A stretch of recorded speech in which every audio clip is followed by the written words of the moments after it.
តាមនចតរសោយថាយាយកាពិសេសអាចណាលោកគាត់នេះទៅទូយកឲ្យលោកគាត់ទៅកំពីអង្គទៅ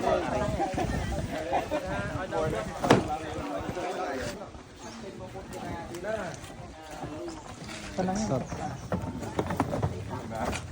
តាមព្រឹកនេះត្រឡប់ឡើងមកមួយឆាត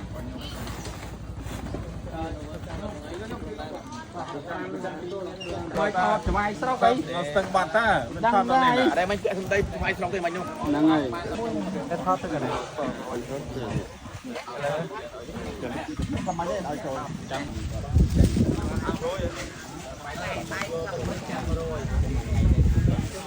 ទៅពីថ្ងៃនេះហើយមើលដូចយើងហើយឡាយនៅជិត